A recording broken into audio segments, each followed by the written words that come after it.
Good morning, you beautiful people. I hope you guys are having a wonderful day today. Welcome back to the third episode of Zombies 101, a series dedicated to making you a more confident and competent Zombies player. This week we are going to be covering training. Just like last week, I am going to have annotations on screen and links in the description to the different sections of all of the stuff I'm going to talk about today. There's a ton of stuff to cover, so let's get into it. Starting with the basics. What is training zombies? What's the goal? What's the point? And why do we even do it? At the core of it all, we train in order to give ourselves more time. More time to think, more time to reload, more time to shoot, more time to do whatever we need to do in order to survive. And there is really one and only gameplay mechanic that training takes advantage of, and that is the fact that any zombie, even a zombie that is running, is still slower than you are walking. Treyarch has done a beautiful job at creating a frightening animation for the zombie, a frightening look for the zombie, and even a frightening sound for the zombies. And it's that frightening appearance that makes us think that we need to run away from the zombies rather than just calm down and walk away from the zombies. So because of this mechanic, if you are able to avoid all of the zombies in front of you and just continue walking, all of the zombies will now be behind you. And this is that time I'm talking about. This is the time to reload. This is the time to shoot the zombies, to deal with the zombies, to bring them to a different place of the map, to deal with the zombies how you wish. So let's talk about where you want to train zombies. There are three main categories of different circles you can run. The largest circle or the largest train you can run is an across the map train. This is more prevalent here in Black Ops 2, as you can see in the gameplay, and that's large in part due to the new zombie spawning mechanics in Black Ops 3. But the idea of it is that you run across the map, all the way across the map, dodging zombies in front of you, getting them behind you, and picking a spot in the map to turn around and shoot them. This is really nice because all you have to worry about is dodging the zombies in front of you. With other circles, you're worrying about running into your own train, you're worried about cutting and turning too quickly, but with this one, you only need to walk straight and dodge whatever zombie is in front of you. There are two main downsides to this, and that is if you're going through a narrow doorway or a narrow passageway, it makes it very, very difficult and risky to dodge that one zombie that may appear in that doorway or passageway. And the other downside is you don't get to collect the drops that the zombies drop. If you're looking for a map to try this out on, I would recommend Verrückt or Der Riese. However, in Black Ops 3, the zombies spawning and specifically despawning is so sensitive that if you are turned away from your zombie horde and you are walking away and you turn a corner that's too far away from the back zombies, they will despawn and then respawn in front of you. And that makes this across the map train a little bit more difficult to actually perform here in Black Ops 3. If you can run a tight train, then you might be able to get away with it, but I personally don't like running the risk. The next size circle is my personal favorite circle. It is the medium-sized circle, and this is the one that you are looking for. This is the really open, out in the open, lots of space. It's very easy. You've got a lot of ways to go. You can cut back, you can turn, you can circle whichever way you want. You have a lot of freedom with these circles. A couple famous medium-sized circles is the Buddha Room from Black Ops 2 Die Rise and the ever-popular Rift Room here in Black Ops 3, this little train cart station by Widow's Wine you see in the gameplay behind you.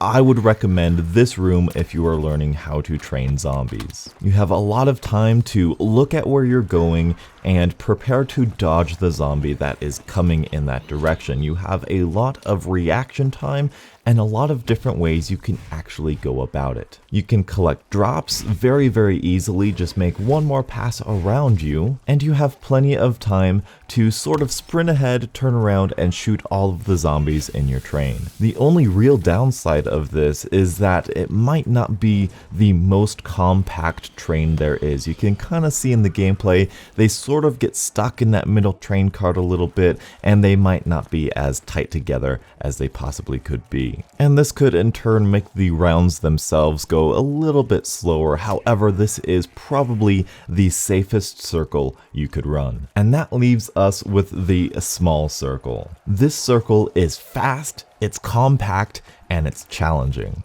Using small circles, training in small circles, really reminds me of that one game Snake, where you had to eat all of the dots, and each time you ate a dot, you would grow larger and larger as the snake, and it would be harder and harder because you were constantly avoiding your own tail. This is exactly that. These small circles you'll see here, I believe on the giant, and I do a little one here on Shadows of Evil. That's a very popular one by the shield build and the Ruby Rabbit. It's a very, very tight, very close together circle, and because of that, you are constantly trying to avoid that back end of your train. And these trains are the worst for shooting. Because they're so small, because you don't have a lot of reaction time, you're probably going to feel more comfortable hip firing than aiming down sights and actually slowly walking backwards. However, as I've mentioned, this is probably the fastest train you can run, and personally, it's very, very rewarding to have a ton of zombies mere feet away from you, and you are completely in control of them, though it does take a lot of practice and a lot of time to get down perfectly. So now you have an idea of the space available to you to train, let's talk about how we dodge zombies and get them into our train. The number one way to dodge zombies is to go around zombies. Getting that really in-depth information to you beautiful people here. This is as basic can be. You see a zombie in front of you, you want to go that way, just go around them. Not simple enough? I drew you a picture. The second zombie dodging technique that I use is waiting. This can be very counterintuitive, however, you can wait for zombies to clear the pathway you want to go. If you want to go up these stairs, if you want to go through this doorway, simply wait for the zombie to get through that doorway and then go around him and go through that doorway or passageway. Remember, the zombie AI is utterly simplistic. It's not trying to cut you off. A zombie will never think ahead of time and try to cut you off. Instead, it's just trying to go towards you. It's like a magnet. You are a zombie magnet and they are all being drawn closer towards you. They are all beelining it straight for you. So all you gotta do is wait for that zombie to come get you and then go around him through that passageway that you wanted to go to. The third way of dodging zombies is probably the most popular because I use this one all the time. You see a zombie right in the middle of a place you want to go, right in the middle of your path. So what you do is you alter your path ever so slightly to the left, to the right, depends on what you feel like, where you're at. And so the zombie then again only wants to get towards you, then the zombie moves to the left or to the right, whichever direction you went, and from then you can go back to the direction, go back to where you wanted to go, and get around that zombie. This one is very fascinating to me because you are controlling where that zombie is going, and you are in control, and it is very, very satisfying when you just inch to the left and then go back to the right and fake him out. And actually, you can base your entire train on this mechanic. You'll see here, this is a multiplayer game in Shadows of Evil, and somebody has taken that very easy middle train cart rift station I was talking about. So I'm here in the Pack-a-Punch room, and I'm limiting myself to this first little section that you are open to. And as you can see, as I run towards the gate worm, I am going to quickly make that 90-degree turn, and I am going to wait a little bit, let the zombies come towards me, and what that will do is that will attract all of the zombies towards that fence. It'll push them up as close as possible to that fence. So what I'm going to do is I'm going to go around the outside of the gate worm, outside of the entire zombie train, and I am going to trick them and go around them. I am essentially baiting the zombies, luring the entire train away from the direction that I want to go. Now, if we take that same situation and I sort of panic a little bit, and something that I did when I was first learning how to train is I would make big movements, big circles, and I would go around the outside and I would try to cut back inside, sort of the opposite of what I would do. And as you can see, that is not the ideal situation. If you go on the outside and turn inside, you have now the entire horde around you, not in a line, not being tricked. Everywhere you want to be, you have to get out of that situation, and that is a bad situation to get yourself into. And that is that snake I was talking about. You want to think about where your tail is going to be before you actually move there. The next zombie dodging technique is pretty counterintuitive. This is the cutback. We have a beautiful example of cutbacks here on Darizon Draha. This upper courtyard area is beautiful for it. The situation you want to use a cutback in is when there is a wall of zombies that you know you're probably not going to be able to bait or to lure or to get through, but you know you do have enough space behind you for another route to run. And so what you do is you really quickly cut back. You cut back and you just ever so slightly don't touch the tail end of your train, and you go through where you just came from. It's like if you took a circle and just squished it down to the thinnest oval you could. The most difficult thing about this technique is knowing when you are able to actually cut back, when you have enough room to actually cut back. This will come with time, this will come with practice to actually being able to hear and understand where your train is going to be and how much room you have left on the map to actually traverse and cut back. The number one thing to remember is to not panic. Yes, it is possible. When you think you are surrounded, keep going, cut back, and just try to slide your way through that zombie train in that very narrow passageway you've left yourself. Now, if you don't have the room available to go back to where you came from, what you can do is you can just turn and nope your way right out of that situation. This happens occasionally on Shadows of Evil in that rift room, like I said. Sometimes you can just turn left right into the Pack-a-Punch room, you can activate the trap, and you can just get out of that situation entirely. It will occasionally happen in multiplayer when you and another teammate kind of just comes by each other. You both can turn in the same direction, and what this will actually do is it will actually merge all of the zombies together, which is a nice little benefit. It's essentially the cutback, except instead of going on the same route you came from, you are choosing a different path. And the last zombie dodging technique, I don't think you can even call it a dodging technique, but there are just those times where you just need to kill the zombie in front of you.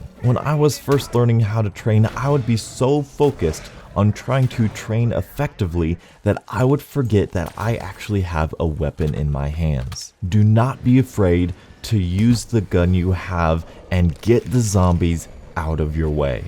Now we're going to be focusing our energy on gathering zombies and paying attention towards gaps. As you go about training zombies, you should start to notice where the zombies are spawning and coming at you from. And as they start coming, as they start spawning, you are going to notice little gaps in between the zombies. These are the gaps that you're looking for. These are the gaps that ensure your survival and ensure that you will get another zombie in your train.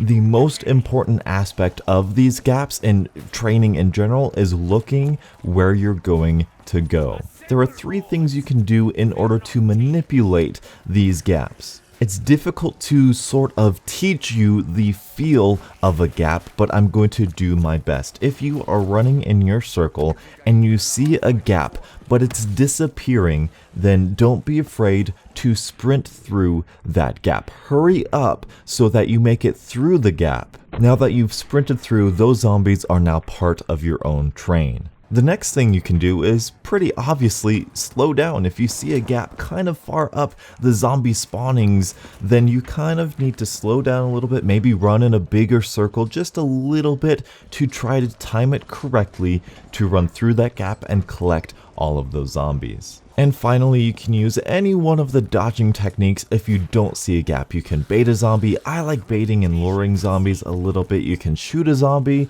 You can wait for that zombie a little bit, though that is sort of similar to slowing down. You can really do any one of the zombie dodging techniques we just went over to try and avoid that zombie. And as the gameplay is running behind you, I want you to actively think, what should I do in this situation? Here is a great example, round 25 on the giant. There are two zombies approaching me from this direction, and there really isn't a nice gap in between them. What do I do in order to begin my train? Well, what I'm gonna do is I'm going to slightly dodge to the left and then cut back to that right area, and bam, they are all behind me now. Now here is an interesting situation as well. You see the two zombies to my right, again here round 25 on the giant, and you see that one zombie on the left. There are a couple different things that I could do here. One thing I could do is I could just cut to that right just ever so slightly, run in that circle around there, and hopefully every zombie will be behind me, because that zombie will then be attracted to me, and it's almost like luring him to that right area so that I can turn around and then cut back up through this area. And that's exactly what I did there. All of the zombies are now tight, compact. I can turn around and shoot them very, very easily. Same round, different situation. Look at the zombie. He is right where I want to be. What am I going to do? There is a gap here and there is a gap here. I could actually do multiple things in this situation. I could hurry up, I can sprint a little bit, go to the left of him, and then turn around and continue my circle. Or what I could do is what I'm about to do, and is dodge to the left ever so slightly so that gap right there is a little bit bigger for me to walk through, and then walk through it